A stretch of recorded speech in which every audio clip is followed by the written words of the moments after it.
Elden Ring is a game I've been looking forward to since before it was even announced in June of 2019. It was right on the heels of their latest release, Sekiro, a game I very much enjoyed, but fell far short of my expectations based on FromSoft's previous titles. Granted, I do prefer RPGs, and this was more of an Eastern setting, something Miyazaki and his composers aren't as experienced with. So I thought Elden Ring could get us back on track, as it was pretty much marketed as open-world Dark Souls. I didn't really hope or expect much more than that.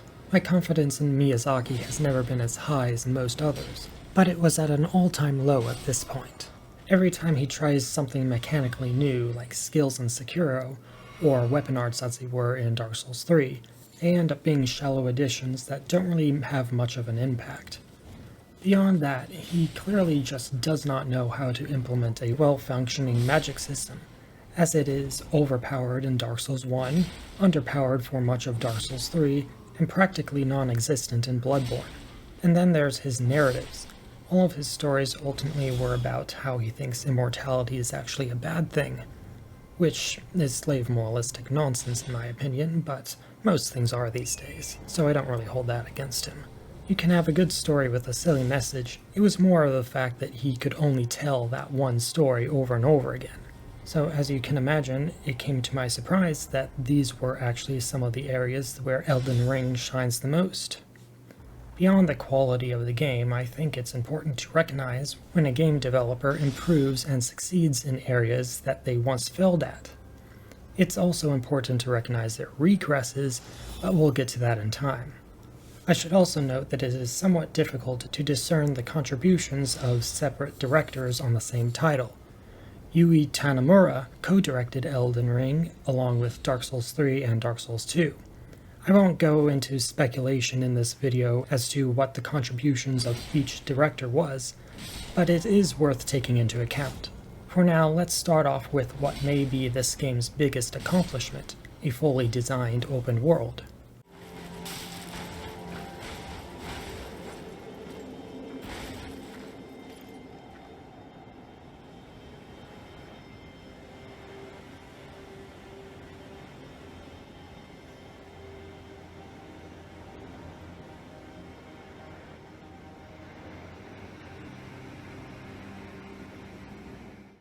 When I say fully designed, I don't mean that other open-world games are incomplete or empty. Many games in the genre have points of interest around every corner. It's just that they're usually just copy-pasted content that is nearly identical to something a few corners back. What I'm talking about is the layout of the world itself, how a valley leads up to a mountainside, which leads to a bridge where you can cross it to see what's on the other side. Or you can jump down platforms to get to an area below, which has a trail of items with enemies guarding them, which then leads you to a mine in a corner of the ravine. It isn't just an open plain where they plop a castle or tower in the middle to give you content. The world itself is content beyond the major points of interest. When an open world area feels like a curated level, that's when you succeed at creating a fully designed world. I will say that Liurnia is an exception to this in the game. It does have areas where its environment is well designed, but much of it is just open fields with points of interest plopped in the middle. This is somewhat forgivable considering that it is the only area in the game like this, and it is a large open lake, so it is thematically appropriate.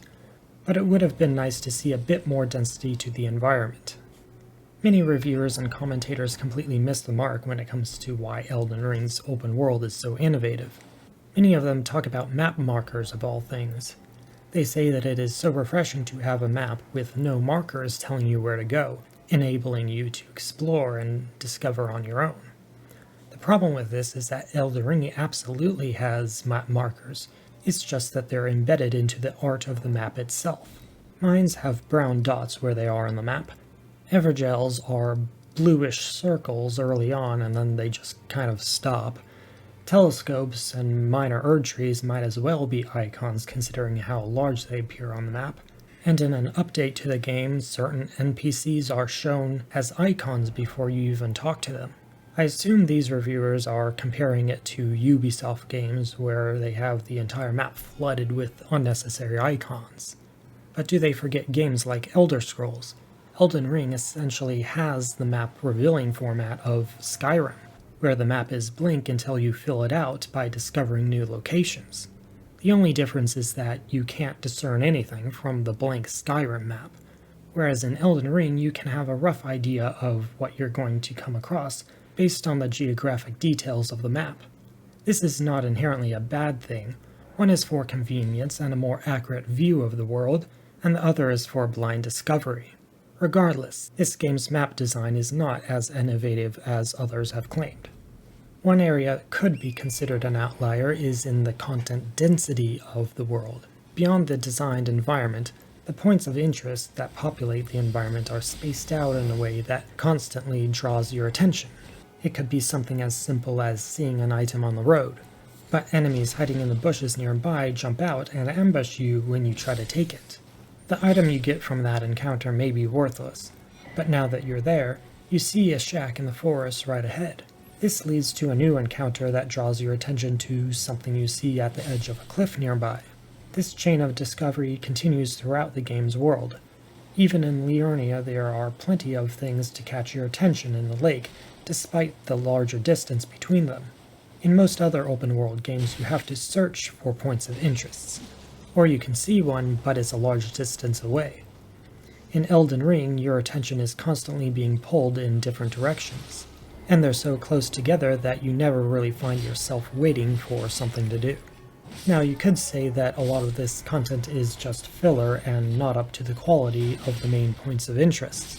But I would argue that the main reason for much of the lesser points of interest, like low-tier items or wandering enemies, is that they act as a lure to greater points of interest, like ruins or mini-dungeons. These in turn may lead to core story content, quests, or legacy dungeons. With a world as large as Elden Ring, you can't have a major castle or a city at every part of the map, unless you're using AI to build the world for you. But even then, there is such a thing as pacing, and if the whole world was as dense as a legacy dungeon, it would get a bit exhausting. You also wouldn't have an open world at that point. It would just be a bloated Dark Souls game with significantly lower quality due to AI and company limitations. In the end, it's a good thing to have some breathing room, and to have lighter content complement more significant content.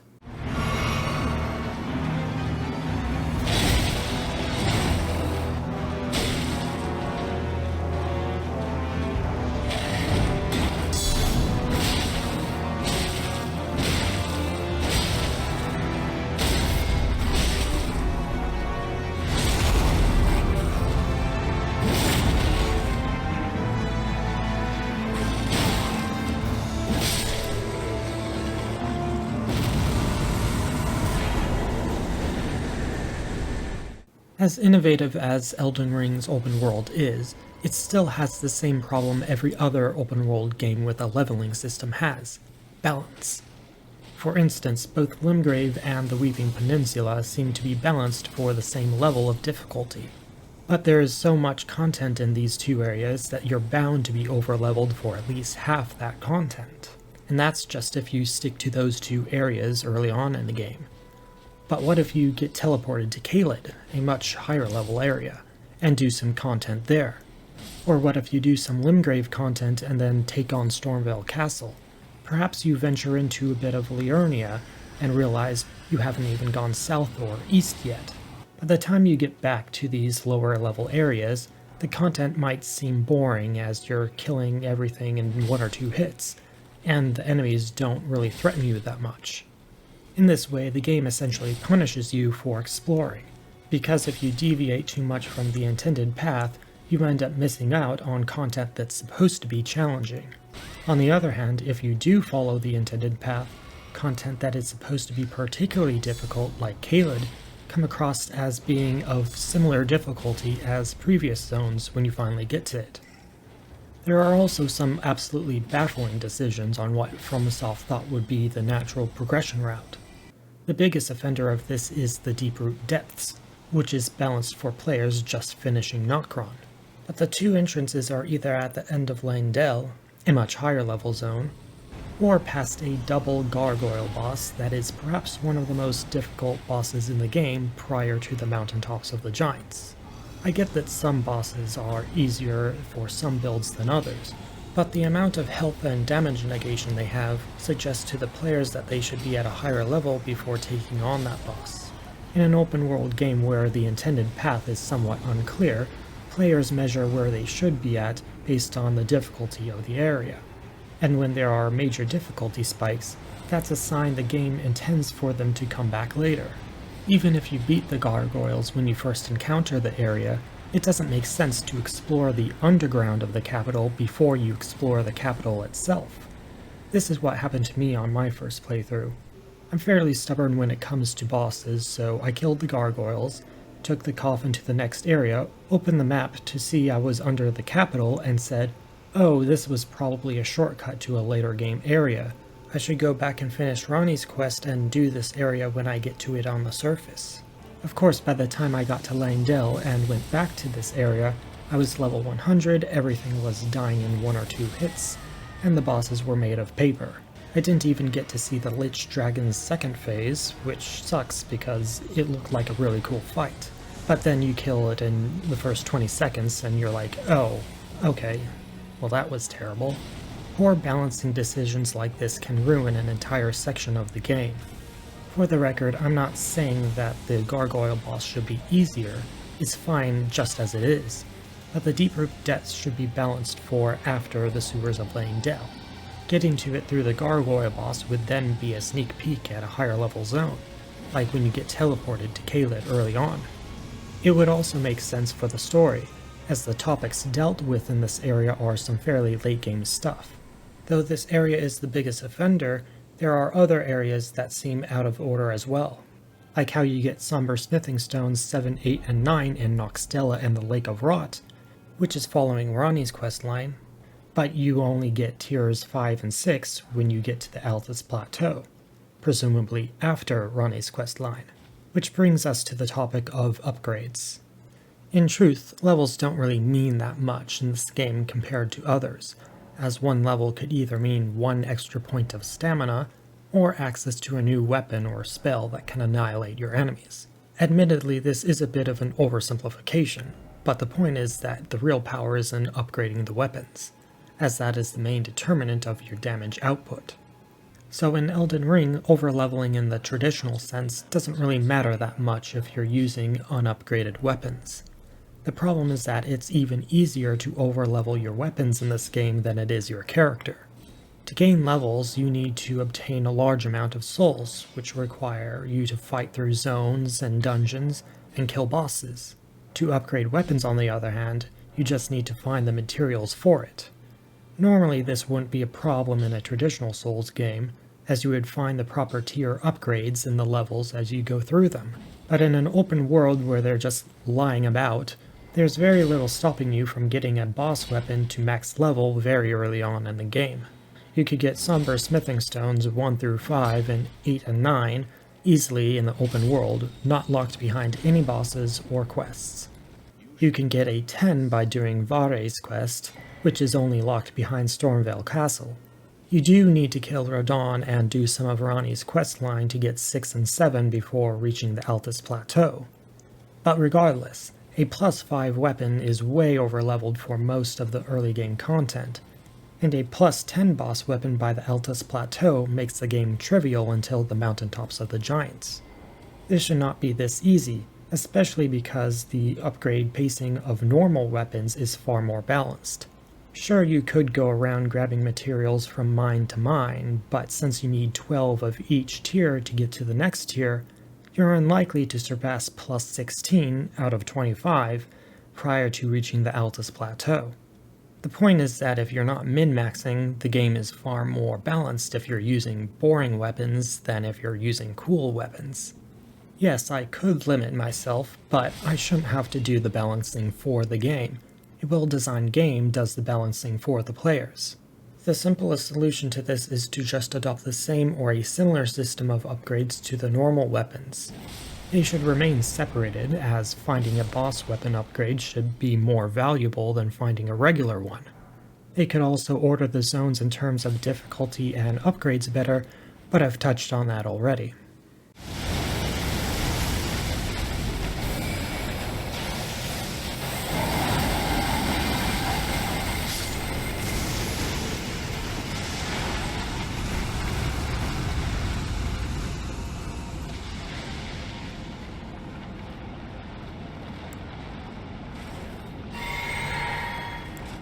Now that I've told you how poorly balanced the game's open world is, let me tell you how phenomenally well balanced the magic system is. Don't get me wrong, I have some major problems with some of the changes they made. But on net, I would say that Elden Ring has the best magic system in FromSoft's Souls-like series. Aside from Dark Souls 2, obviously. But Miyazaki didn't direct that one, so best Miyazaki magic by far. The main way they improved it is by buffing magic while giving enemies better ways to deal with casters. The buff is very apparent as you can viably exclusively use magic from the start of the game. This is mostly just proper balancing of FP cost versus damage output on the spells. It seems they learned a bit since they adopted the FP system in Dark Souls 3.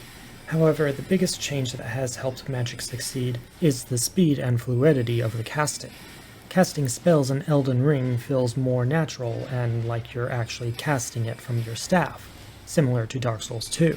Here you swing your staff in a fluid manner, casting spells in rapid succession, with a spell emanating from the power center at the tip of the staff. Whereas in Dark Souls 1 and 3 you would spin your staff in the air 3 times and a beam of light would shoot from your fists. Then you would need to spin it in the air another 3 times to shoot the next round of fist-emanating beams. In these games it felt slow and was aesthetically unappealing. Elden Ring fixes this, making you really feel like an astrologer. That shoots cosmic rays into a dragon's mouth. The speed helps you get spells off during openings in the enemy's attacks, while giving you time to dodge the next incoming onslaught by not locking you into a casting animation for too long. However, it is not so permissible that it will allow you to cast while up close to an enemy. You will need to either keep your distance, use Carrion Slicer, or time your openings very carefully, as the enemies can easily interrupt your spell casting. Which brings us to the enemy's defenses against magic. This is a much faster game in terms of combat than anything prior to Bloodborne, so enemies are much more capable of keeping casters on their toes despite them having range. The game makes this clear to the players from the start, as the first boss in the game, the Tree Sentinel, has a shield that reflects spells back at the player if they don't time it properly. Of course, most enemies don't have that. It's more about the message with that boss in particular. More regular enemies rely on closing the gap with the caster quickly, so the player has to constantly be dodging the attacks backward in order to gain distance.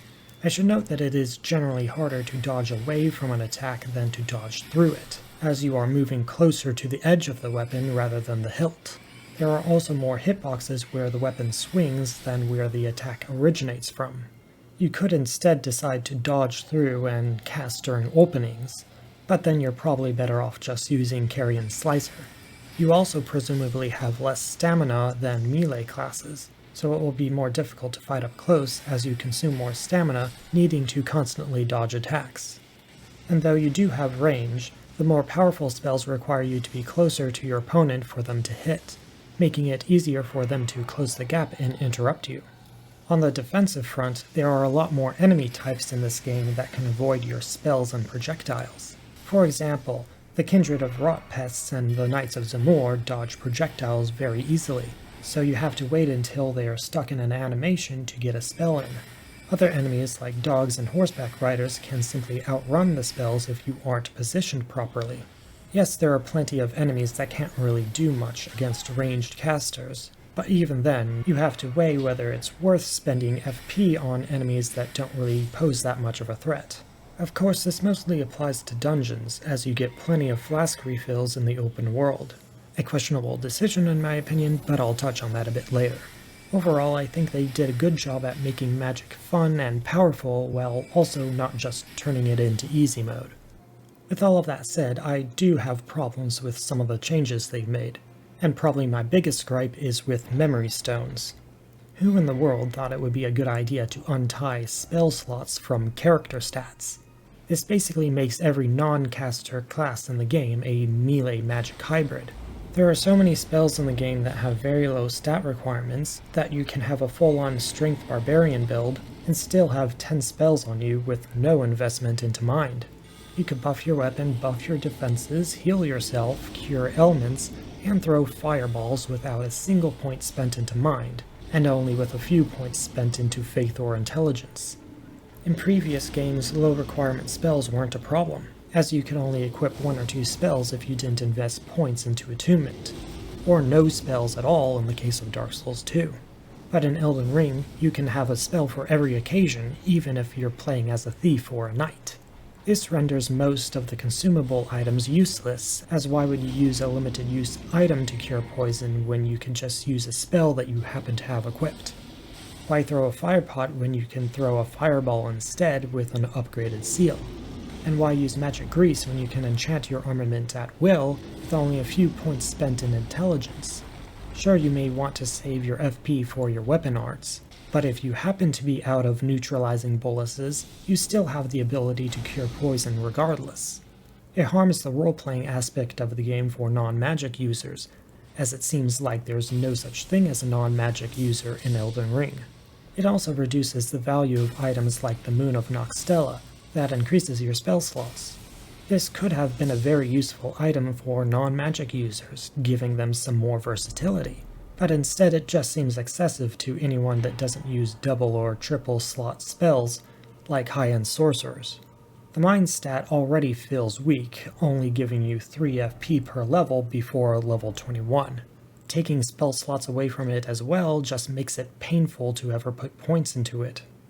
There are some other issues with magic, like how some spells don't seem to have much of a Z-axis, as you can't hit enemies that are right in front of you because they're a few steps down a stairway, or how you can't hit rats because they're too short. The latter example is actually a problem with some of the melee weapons as well, where you swing your sword in a wide arc, but it goes right over the rat's head even when you're locked onto them. But for the most part, my main issue was with the memory stones and the mind stat. Overall, though, I do think the game's magic system is a massive improvement upon its predecessor.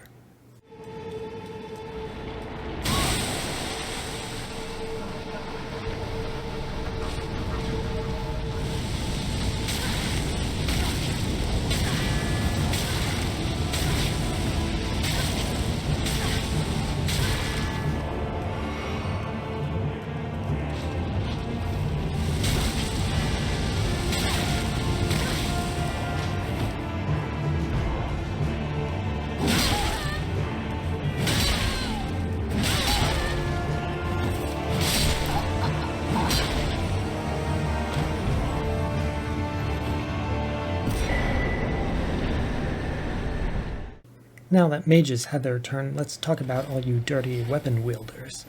Weapon arts are now called Ashes of War, not to be confused with Spirit Ashes. Jesus Christ, FromSoft, why would you give 2 completely different things the same name? Aside from its terrible name, the weapon arts in Elden Ring are actually useful. Of course, many of the more interesting and powerful ones you get later in the game are basically just spells that you shoot out of your weapon. But some of the more banal weapon arts change how you fight as well. You can shoot arrows in rapid succession with Barrage, rain down an AoE with Rain of Arrows, or shoot piercing arrows through multiple enemies with Through and Through. With melee weapons you could use Stomp Upward Cut to crouch down, avoiding an attack, while winding up a powerful uppercut that can launch smaller foes into the air. Alternatively, you might want a more effective dodge, so you use Bloodhound Step to move around your enemies much faster. There are many other useful skills like these that add something more to your combat style than just light attack, heavy attack, and dodge with a particular weapon. Of course, these are some of the more basic ones. They're good to spice things up early on, but later in the game you're likely to use some of the more unique weapon arts, typically tied to special weapons. For example, there is the Blade of Death weapon art on the Black Knife, which sends out a holy projectile that reduces the enemy's max health for a few seconds, while also dealing damage over time. If you use much larger weapons, the weapon art on Giza's Will holds the weapon in front of you while it spins the serrated wheel, dealing constant damage to both health and stability while building up bleed on the enemy. There are many others with absurd abilities. Yes, not all of them are particularly useful, but they all make the unique weapons actually feel unique. Whereas in Dark Souls 3, 90% of the weapon arts are just special thrust attacks, visually unimpressive buffs, or spinning around a couple times. Sure, there are a few weapons that are a little bit more interesting, but they are an incredibly small exception to the rule. The Ash of War system in Elden Ring also allows you to customize the more basic weapons by switching out their weapon arts with different ones you find in the world. In addition, you can change the affinity of the weapon, making it scale with different stats, split the damage type with something like fire or magic damage, or add an effect to it like bleed or frost buildup. It's essentially their way of doing infusions. On paper, this flexible customization is generally a good idea, as it gives some benefit to using more basic weapons over special weapons that you can't customize. However, I think they were way too generous with how they implemented it in Elden Ring. You can use Thunderbolt or Sacred Ring of Light without investing anything into faith. You can use Glintstone Pebble or Ice Spear with no intelligence, and you can use Bloodblade or Bloody Slash without any knowledge of the arcane. It makes no sense why you are able to use things that your character clearly should not have access to. Even if there is a proper lore explanation, lore can often be a post-facto rationalization of game mechanics, by the way, it still wouldn't be acceptable, as it is inconsistent with the rest of your character, both aesthetically and build-wise. There should be a minimum stat requirement for many of the equipable Ashes of War, as many of them enable you to do similar things to special weapons, only without the stat requirements. These requirements may not have to be as high as the ones for weapons, as they are more broadly applicable, but not having any stat requirements at all is ridiculous and harms the role-playing element of the game. Speaking of, another utterly baffling decision was eliminating the infusion system, so now you can just change your weapon's damage type on the fly. Who thought this was a good idea? Not only does it further harm the role-playing aspect, as it reduces the decisions you need to make diluting your character's identity, but it also eliminates the weapon's affinity value. Why would you care if you find a really cool ice rapier when you can just throw frost buildup on any weapon you want on the fly? It also eliminates a valuable loot item that you can find in the world in the way of infusion stones. Infusions should be a choice that limits your options but enhances your speciality. It gives the weapon more of an identity, as you can say that is my magic enchanted weapon and this is my fire enchanted weapon. This would actually increase the diversity of play, as you would be forced to use different weapons if you wanted different effects. Whereas now, the entire idea of a single weapon can change in every way at any time you want, changing the damage type, the effect type, if any, the stat scaling, and the weapon skill. With this much flexibility, new weapons don't really mean much, as you can just turn your current upgraded weapon into something very similar to the new one at a bonfire. Of course, special weapons will always outclass their regular counterparts, so those will always be valuable. But if you want the flexibility of customizing your weapon, there's very little reason to get excited about finding new weapons. Something that can be anything at any time at any place is not customized and has no identity. Now, I do think it's a good idea to make skills easily swappable, as they are things you do with the weapon, kind of like spells on a staff. I would make it so you can only equip an Ash of War type that is compatible with your infusion, which to their credit is how the current system works.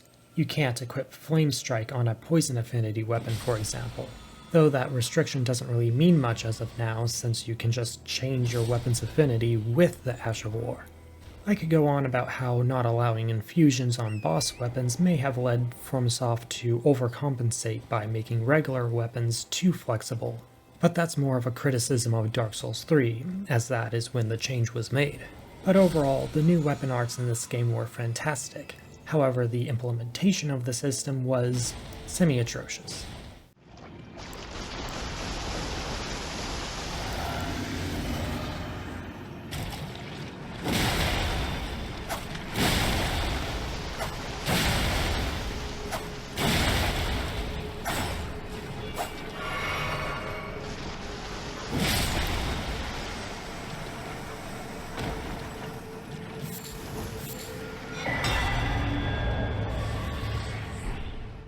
There were some big changes to some of the core combat elements in Elden Ring, and most of them were generally successful in my view.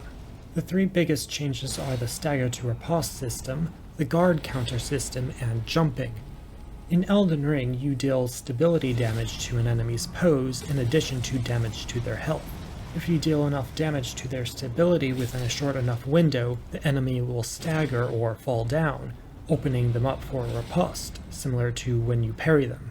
This incentivizes you to be aggressive and go on the offense in hopes of getting a riposte to deal a large amount of damage. I do think they need to fine-tune the balance of this system, as strength builds can do 3 jump attacks with colossal weapons and stagger most mini-bosses. But aside from that specific example and a few cheesy weapon arts, I think it is pretty well balanced for basically every other build in the game. Similar to Bloodborne, this adds another layer of combat that incentivizes playstyles that are more conducive to success. The guard counter system is interesting, as it adds offensive capabilities to a defensive playstyle. At first I thought this was questionable, as it would just lead to more people hiding behind shields. However, it has led to the opposite, as shield users break their defense to go for attacks more often. And it isn't without risk either. If you try to counter too early in an enemy's combo, you will likely get hit and possibly get staggered out of the attack. But if you wait for safe-looking single attacks, you risk the enemy jumping or stepping out of the way before you hit them. This incentivizes you to be more aggressive on your guard counter timing, which in turn poses risks. It's a cyclical system that adds all the right incentives while spicing up combat a little for tanky builds. I can't really find anything negative to say about this. Unusual, I know, but don't worry, there's more negativity right around the corner. Jumping. It was great in Sekiro. In Elden Ring, it could be better. The main problem with it in this game is that it's not always clear if something is a jumpable attack or not.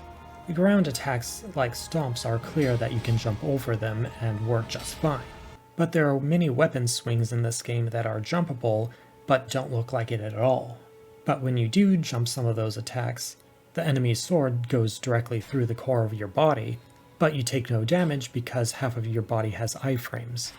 This feels like a crutch they employ so they don't have to go through the work of creating more new animations. And this game does reuse a lot of assets from previous games, which isn't normally a problem, but when it gets in the way of a major game mechanic working, that's when you've gone a little too far.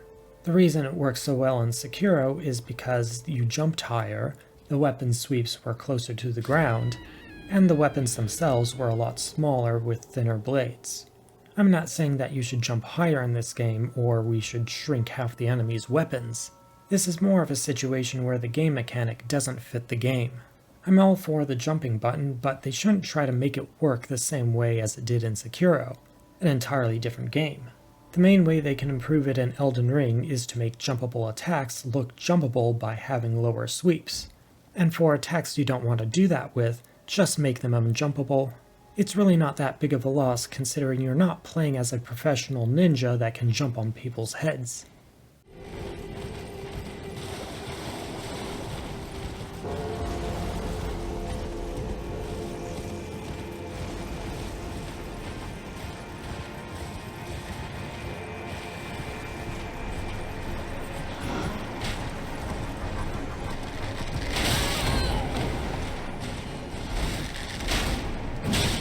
Now let's talk about a few additions that have mixed up the gameplay a bit from previous games in the series. Let's start with the horse. A game this large absolutely needs a faster way of travel than by foot, and a horse in this instance is absolutely the right way of doing that. I would say that the horse implementation in this game is by far the best iteration of horse combat I've seen in any game so far. Mounting, dismounting, and jumping off the horse into a jump attack are all very quick and fluid, making it flow with combat while not getting in the way of the fight. The horse's dash and double jump gives it the ability to avoid some attacks, but it doesn't have very many iframes, as it is a much larger creature than you with its body much more exposed. Given this, you are more likely to use the horse to run around the battlefield quickly, but jump off of it to avoid more dodge-friendly attacks, and sometimes to deal damage quicker than when you're on your horse.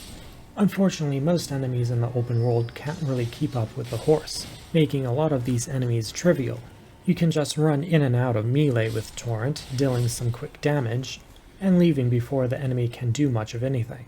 To be fair, the horse does stagger easily, and thus it isn't that difficult to be stun-locked by a mob and get knocked off. Plus, enemies with ranged attacks can still hit you pretty easily, since you can't dodge effectively on the horse. Overall, I would say it is largely well balanced. My one major problem with it is that it is immune to status effects like rot and poison. What's the point of having a poison or rot swamp in the game if you can just bypass it by riding the horse? Of course, having these effects build up on you while you're on the horse would be silly.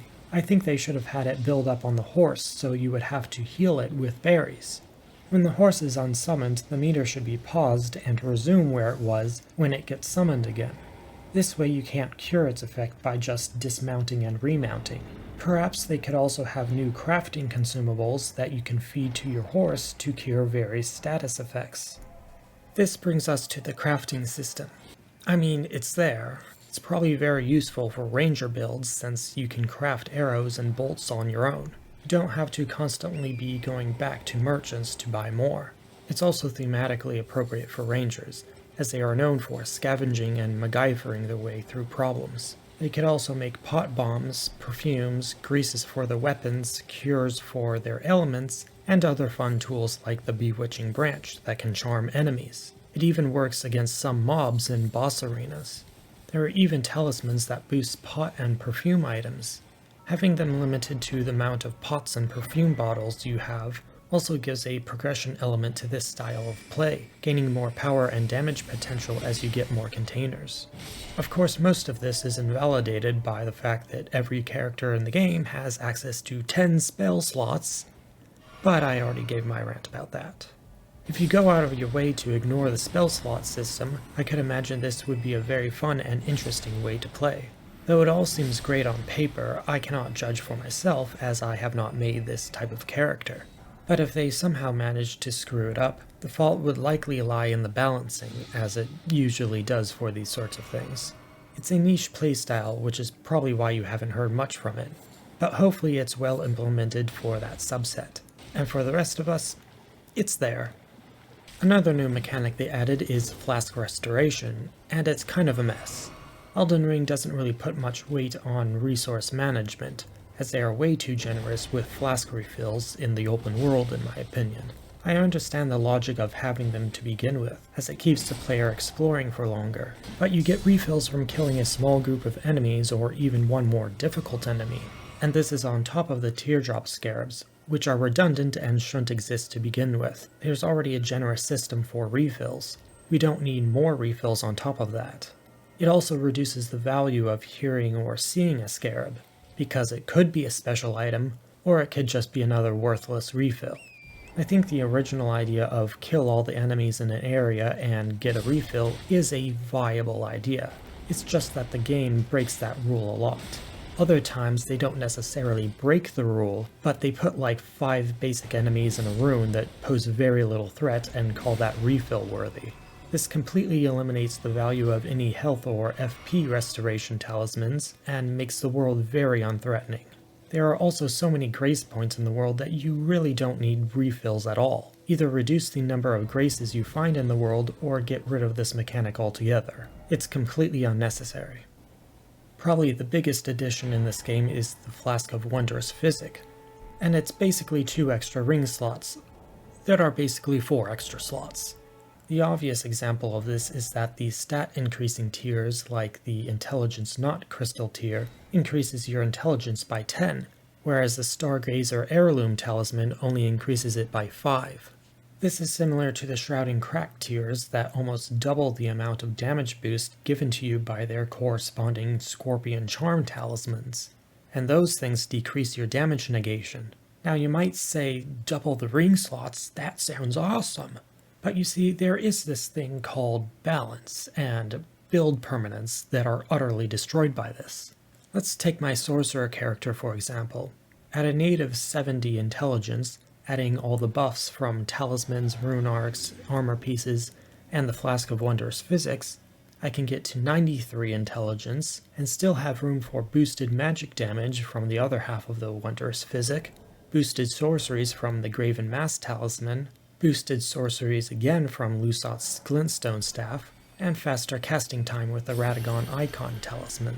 And after all of that, I still have one talisman slot left. There's even more I could do if I was willing to take some small debuffs. This might sound fun, but it is way too much. This isn't even a full glass cannon build. There's nothing wrong with this specific build out as it is proportional to the power of enemies and bosses you face in the endgame. However, if you take all of these items and switch them to align with a strength build, you can have a fairly viable warrior build despite not having any of the native stats for it. If any character can fit any build at any time, then the devs can create bosses, enemies, and encounters that are designed for specific builds, without any balancing consideration for the other builds. The most obvious example is Rykard, where they literally designed the fight around a strength-scaling weapon. But no problem, I could just put on Radagon Soreseal, the Star Scourge heirloom, and use the Strength Knot Crystal tier. I'd pop a Rune Arc, put on the Fanged Imp Head, and now I have plus 27 strength on top of my native 10, giving me 37 strength as a mage. Now FromSoft doesn't need to make an actual fight, and instead they could just give you a use this to win weapon. This is the most obvious example, but this mentality likely seeped its way into other bosses and enemies as well. It's just difficult to discern what was intended to be as difficult as it is, versus what wasn't balanced for your build at all, as the game is supposed to be difficult. This could of course contribute to their flawed view of which areas are for what level, as some builds pass by their intended challenges with ease, but then get stuck on progression paths intended to be much milder. Granted, this is less of a criticism of the Physic Flask, and more of a criticism of too many stat modification items. But there is a reason why FromSoft have never gone above 4 ring slots. There's just too much flexibility beyond 4. You might have all 4 talismans help you on your main build, while the Physic Flask shores up some of your weaknesses, whereas in previous games you had to make that decision between only those 4 ring slots, meaning you couldn't even be passable in different builds if you didn't have the stats for it. This forced the devs to make the game balanced for a variety of builds. And the thing is, I really like the idea of the Physic Flask, aside from its incredibly stupid name. I think on paper it's a great idea and adds something new to your arsenal that you use on a regular basis. I just think it's way too powerful right now. They should completely remove the stat and damage increasing tiers and replace them with more utility-based effects. How I would implement it would be to simply make it an alchemy flask, where you get new recipes from alchemist mini-bosses. These bosses would of course use the recipes they drop. You can mix 2 or more effects depending on their power. The lower the power, the more effects you can mix. Some of these effects wouldn't be compatible with each other. Perhaps there can be more powerful elixir recipes, but you can't mix it with another effect. You would still refill up bonfires as it is enchanted to replenish the last liquid that was in the container. This means you would have to mix materials you find in the world to change the elixir, so you don't just have access to everything all the time. This could open the door to them designing an alchemist class, but now I'm just being greedy. Speaking of new classes, why didn't they just design a conjurer? If they wanted to have an easy mode without having to call it an easy mode, at least make the players work for it. And if they didn't want to play as a conjurer, there's already a summoning system, why do we need a second one? Imagine instead of everyone having access to overpowered summons, you actually had to spec into it. Perhaps have it scale on a split of intelligence and arcane. Instead of spirits happily floating down from the Erd tree to help you out, conjuration magic is seen as heretical, stealing spirits from the Erd tree and binding them into your temporary servitude. This fits well into the idea of arcane magics, and especially well with the lost cities of Noxtella and Nokron, considering they both plotted against the Greater Will. They already eliminated dark magic from the previous games. Why not have this in its place? You would obviously have to replace all of that loot. So instead of finding spirits, glowwort, and ghost glowwort, you would find new summoning spells, talismans, armor, and weapons that are conducive to a conjurer build. Conjuration spells wouldn't just be new summons, but ways to aid the summons in battle as well. Perhaps one spell allows you to sacrifice some of your own life to replenish some of the summon's life. Others could be short buffs to your summons or debuffs to your enemies.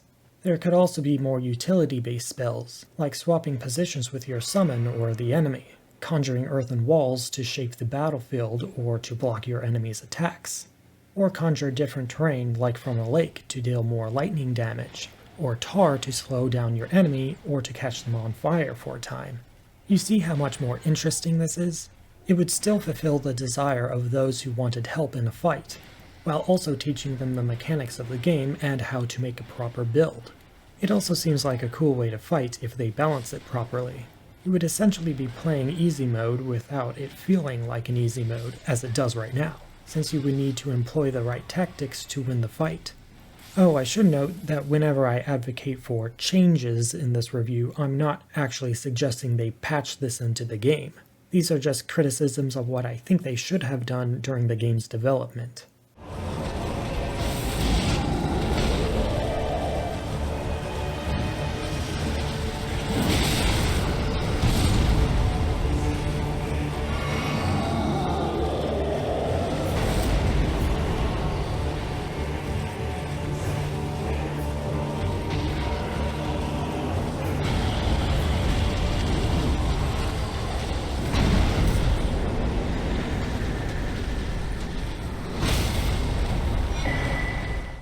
Now that we've finished talking about Elden Ring systems, let's talk about its actual content. The mini-dungeons have often been compared to Chalice dungeons from Bloodborne. I can't speak to that as Sony has yet to release the game on PC, so I have not played it yet.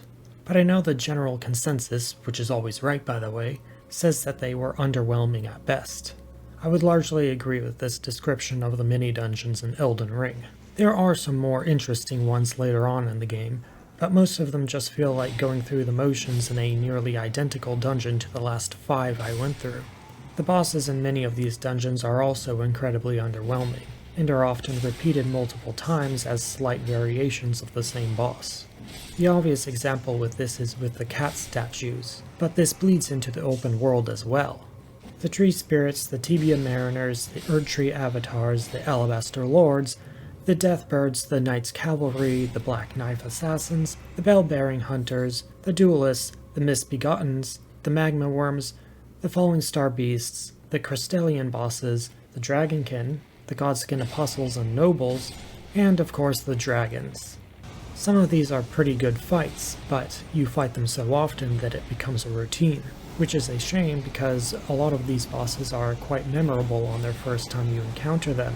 But they lose their luster when you find more and more of them and say, oh, another one of these, okay. But they don't stop there with the reused content. They add the absolute gall to take named remembrance story bosses and repeat them in random mini-dungeons or everjails. They do this with Astel and Godric. At least with Godric they pretended it was a different character by calling the one in the everjail Godefroy, which sounds like a made-up name because it is, but Astel is just there as Astel, in a random cave after you killed him already. I don't care if the lore justifies this, it's conceptually retarded and reduces the value and uniqueness of those fights. I don't have a problem with bosses returning in a stronger form if it's a clear part of the story, like fighting Margit as Morgott later on, or fighting Moog at the bottom of the Langdale sewers. But turning main bosses into throwaway encounters is unforgivable. Aside from those extreme examples, they also replicate an entire zone's content. In the Siofa Riverwell, you need to light a bunch of fires across the map to unlock the boss fight. But then they repeat this exact same pattern in Nokron right above it, and the boss it unlocks is the same boss as the zone right below it. Again, who thought this was a good idea? I like these zones' content, but at least change the gimmick of the area. They also shouldn't have repeated that boss. Make the one at the bottom a spirit boar or something instead. Aside from the repetitive mini-dungeons and mini-bosses, they also had a lot of filler content in the open world. I didn't really have a problem with the mini-ruins you find in the game, as they were quick little areas to explore, fight some enemies, and sometimes get a worthwhile reward from it. Plus, their function is really more to draw your attention to something new in the area and keep the chain of discovery going. I do have a problem, however, with the atrociously designed tower puzzles. Most of them just have you wandering around an unspecified area to find blue turtles to smash. If I didn't have messages to give me hints and point me in the right direction, I probably would have just looked up the locations because it was boring and unengaging content.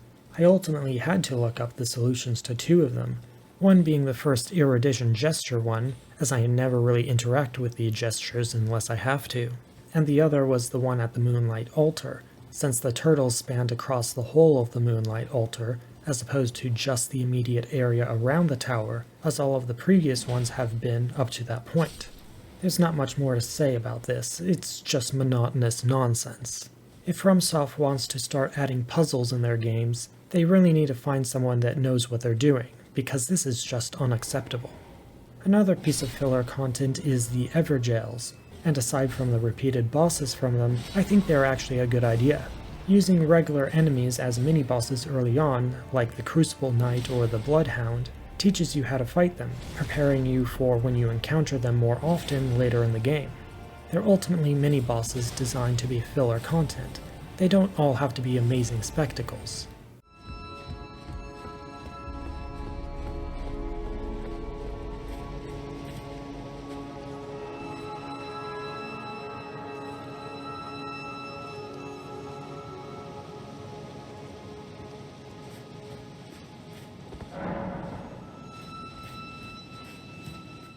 Now we come to the main reason many of us play these games, the traditional intricately designed dungeons, areas, and bosses. First, the Legacy Dungeons. There aren't many of them, you only encounter two prior to reaching the Altus Plateau, Stormvale Castle and the Raya Lucaria Academy. It probably wouldn't feel like so few if they had one for Caelid, but instead they just put a cheap fort in front of the main boss of the area. It's certainly nice to have all of these mini Legacy Dungeons across the map, including Castle Morn, Caria Manor, the Shaded Castle, Castle Sol, and arguably the Divine Tower of Caelid. However, if having smaller and more spread out dungeons like this comes at the price of more fully developed ones, I'd prefer they take the time to make 2 full Legacy dungeons in place of 4 smaller ones. Each of these smaller areas are about half the size of a Legacy dungeon anyways.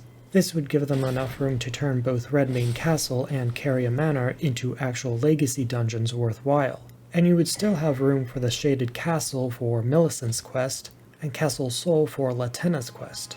The only 2 areas you would need to cut in this scenario would be the Divine Tower, which is cool, but it doesn't need to be its own thing, and Castle Morn, which is probably some of the dullest main content in the game anyways.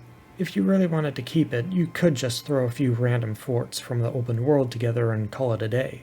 Because ultimately, places like Stormvale Castle, Lanedale and its sewers, and the Haligtree are some of the best Legacy dungeons in the series.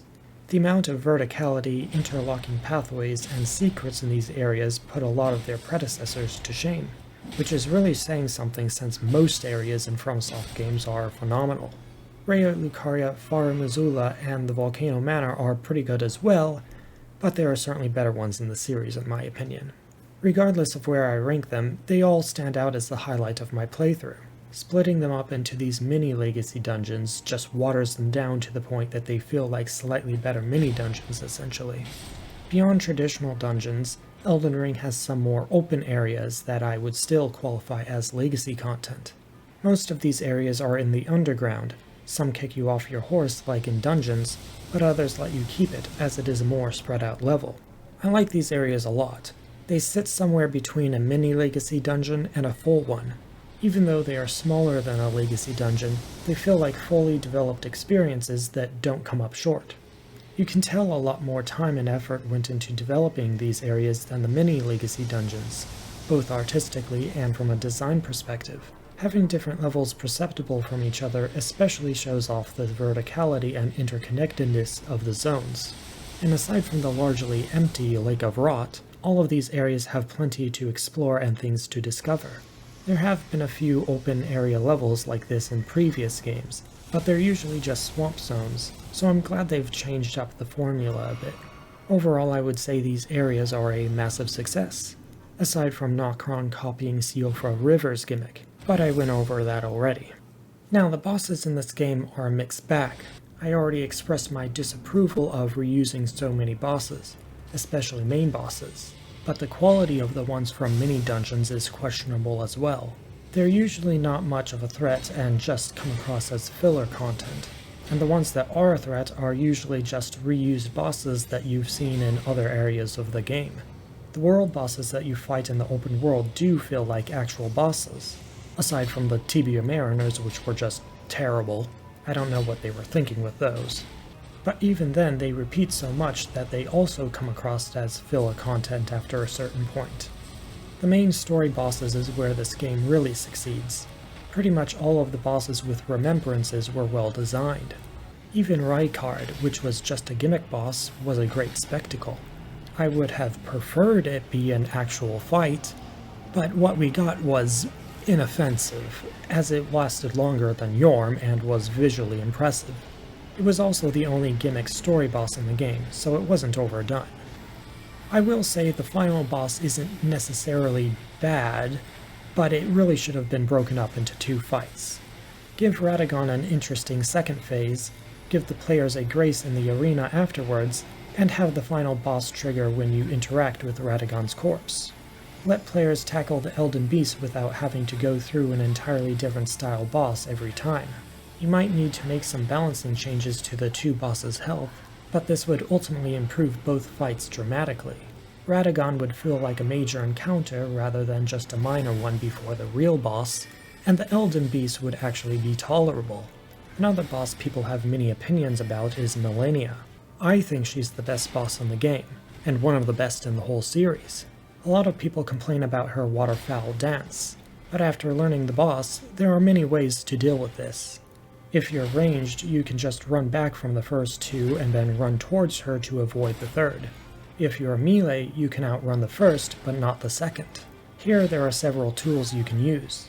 There is Bloodhound's Step that you can use to either dodge through the attacks, or to get away faster and employ the ranged strategy of avoiding it. There's also Rapture of the Mist that you can use on the second whirlwind. If you're more of a strength build, you can just use a high guard boost tower shield and possibly barricade shield to block all of the attack. I will say the one issue I have with the fight is that she heals through 100% block shields. It makes no sense why hitting one piece of metal onto another piece of metal heals her. It should be a lifesteal mechanic. But the point is that a lot of difficult bosses may seem unfair the first time we encounter them, but then we learn of strategies to deal with them and they become a fun challenge. Aside from Millennia being my favorite, I would say that Radon pre-patch and solo is my next favorite. Now he kind of just melts and dies really quickly, even if your weapons are underleveled. This is what happens when FromSoft caves to the mob. They completely ruined the fight, and he wasn't even that difficult to begin with once you figured him out. I really hope they reverse his nerf and buff him to his previous state. The last one I'll go over, my third favorite, is surprisingly another dragon fight, Dragon Lord Placidusax. It's not the most difficult of bosses, but the grand aesthetics of the arena and the epic music combined with its unique mechanics really made it stand out. I particularly liked how during his charge up of his lightning that he smashes into the ground, the music goes away for a moment and then returns right after he strikes. This gives more weight to the attack, even if it is easily avoidable. The fast nature of his second phase also stands out, as most dragon fights are pretty slow due to their size. I would say that Dragon Lord Placidusax is easily my second favorite dragon fight in the series, right behind Madir. The last point I'll make on the bosses is that I believe this game has the best opening bosses of any FromSoft game. Both Margit and Godric pose a fun challenge early on and sets the tone for the rest of the game. The only thing that I would change here is that Stormveil Castle should be mandatory before moving on to Liurnia. Making that side path was an atrocious mistake that likely led to some of the game's balancing issues.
Story and aesthetics are largely a matter of personal preference, and I'll always prefer the dark fantasy of Dark Souls and Bloodborne to the archetypical high fantasy of Elden Ring.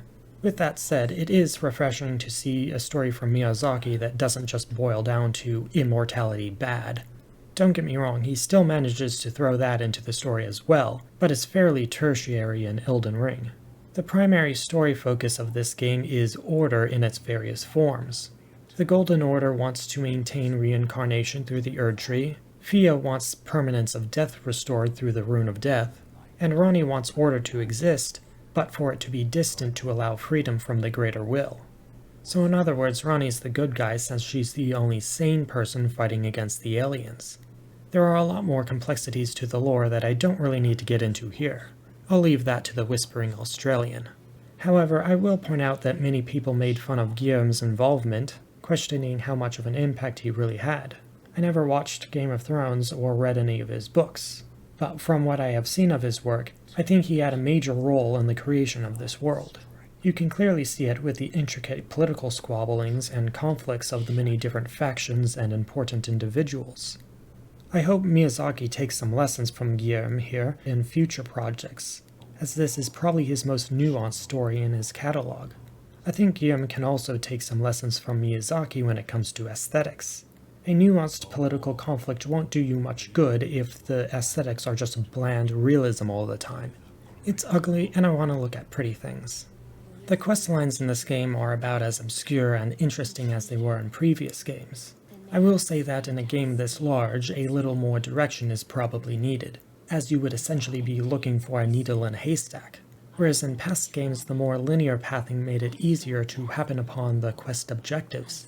And they do offer a bit more guidance in this game in some cases, with NPCs marking locations on your map, giving you hints as to where to go next, or giving you a mini-map to find it yourself. I think this is very helpful, but there are a few steps in some quests that are unnecessarily obscure to the point that it halts all progress of the quest until you talk to them at a windmill that you cleared 30 hours ago. I think if there is an unnecessary point on a quest's path, and you are far past it, they should just move on to the next part of the quest that you will encounter. They do this with some quests already, like with Patches and Alexander. I don't know why they don't do it with others when it works so well. There would obviously still be mandatory points along the way, but if a character just wants to say hi at a random location, I think we can skip that part. Overall though, I really like the content of a lot of these quests. The stories are interesting and they give you more options as to how your character develops.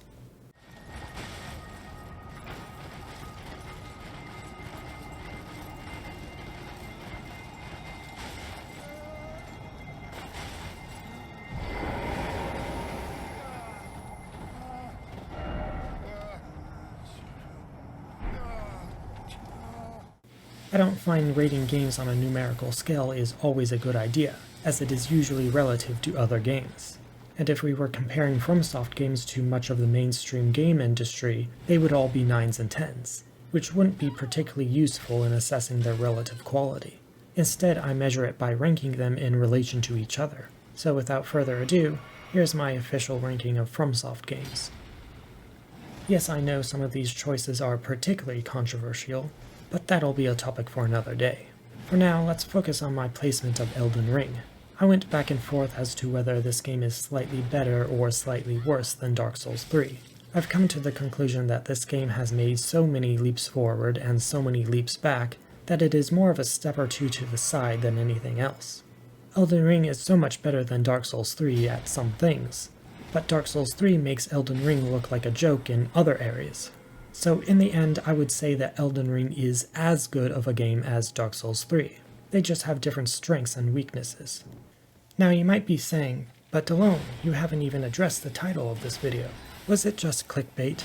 Partially, but I do like to save the most important point for last.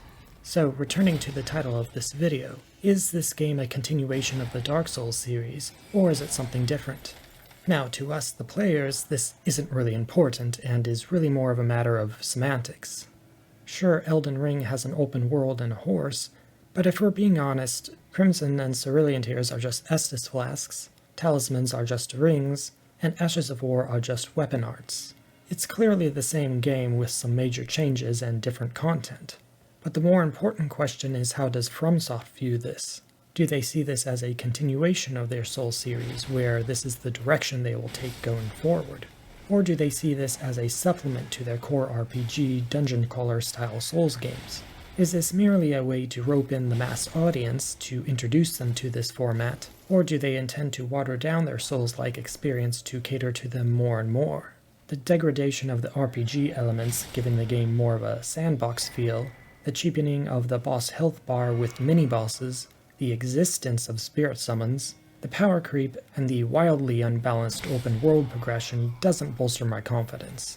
On the other hand, the last quarter of the game seems to be more catered to Souls veterans, with much more difficult bosses, enemies, areas, and dungeons. This doesn't fix the lack of RPG mechanics or the presence of spirit summons, but it does seem like the devs are trying to cater to two different audiences at the same time. This suggests they think they can please everybody with the same product, when oftentimes if you try to please everyone, you end up pleasing no one. There are many who have complained about the sharp difficulty spike upon reaching the mountaintops of the giants. Others, like me, say that some of the best content is in the last third of the game. FromSoft now has a split audience. This certainly helps them grow as a company, which in turn should lead to higher quality content. But with the road they're headed down now, if FromSoft aren't careful, they'll end up as the Saints Row of Souls-likes. A meaningless sandbox experience that could be anything to anyone at any time. Let's hope they're smarter than that. Thank you all very much for watching, and have a nice day.